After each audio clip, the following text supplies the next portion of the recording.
আগে আছে।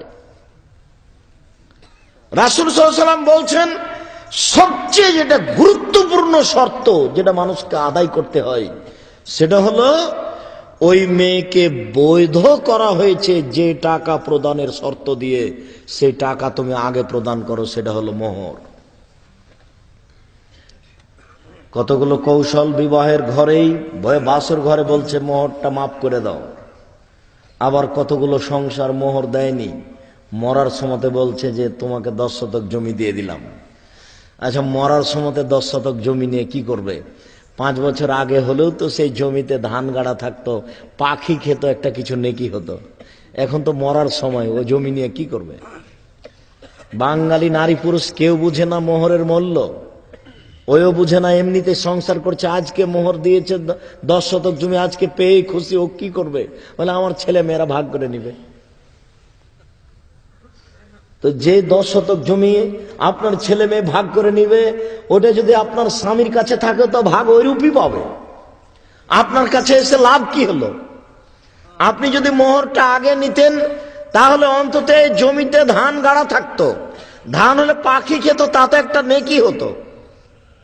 নইলে আপনার হাতে টাকাটা থাকলে আপনি 10টা টাকা ফকিরকে দিতেন, একটা নেকি হতো। মরার সময়তে 50,000 টাকা এই বাড়িটা নিয়ে কি করবেন? তোমাকে একটা বাড়ি লিখে দিলাম গো মোহর বাবুর, 3টা বাড়ি আছে, একটা তোমাকে দিলাম। তো এখন মরার সময় আমি বাড়িটা কি করব? সম্মানিত উপস্থিতি, গুরুত্ব সহকারে যা প্রদান করা হয় তা হচ্ছে মোহর।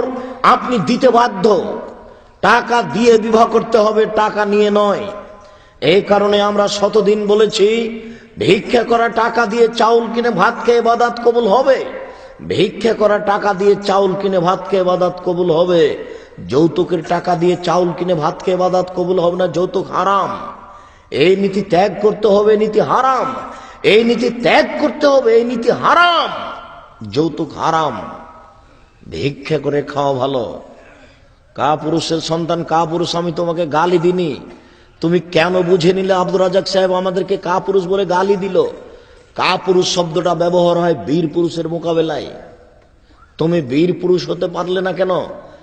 তুমি তোমার বাপের জমিদারি আছে, বড় ব্যবসা করো, টাকা কম আছে কলা বিক্রি করে খাও, তার চেয়ে টাকা কম আছে চকলেট বিক্রি করে খাও, টাকায় নাই দিন মজুরি করে খাও, দিন মজুরি করে খেতে না পারলে ভিক্ষা করে খাও। তুমি যৌতুক নিলে কেন?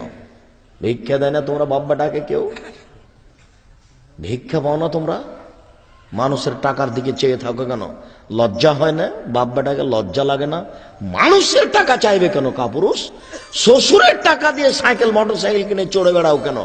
ভিক্ষা করে খাও। আগামীকাল সন্ধ্যা হতে হতে মোটর সাইকেল ফেরত দিয়ে শ্বশুরকে। বাপের জমি বিক্রি করো, দিয়ে গাড়ি কিনো। ভিক্ষুক কেন সেজেছ? ভিক্ষা করে খেতে চাও কেন? মানুষের মানুষের কাছে হাত পাতো কেন? কেন তোমার ভিতরে এটা আসলো আমার শ্বশুর আমাকে মোটর সাইকেল দিবে, আমার শ্বশুর আমাকে গাড়ি দিবে? এই নীতি কেন আসলো? কেন তুমি বলতে শিখলে আমাকে খুশি হয়ে দিয়েছে? তুমি এই নীতির মুখে লাথি মারো। তুমি বলো আমি বীর পুরুষের সন্তান, বীর পুরুষের টাকার মুখে আমি লাথি মারি। আমি দিন মজুরি করে খাবো, সারাদিন দিন মজুরি করে খেয়ে 200 টাকা পাবো, আমি 150 টাকা খাবো, 50 টাকা রেখে দিব। আমার শ্বশুরকে আমি 300 টাকা দিয়ে একটা লুঙ্গি কিনে বলবো, আব্বাজি আমি এটা আপনার জন্য উপহার নিয়ে এসেছি। আপনার আমি মুখ মোছা রুমাল নিতে রাজি নই। তুমি মোটর সাইকেল নিয়ে নিজেকে বাহাদুরি দেখাচ্ছ, মানে তোমার ভিক্ষা করে খাওয়া উচিত ছিল কাপুরুষ। মানুষের জিনিসের দিকে চেয়ে আছো কেন? সম্মানিত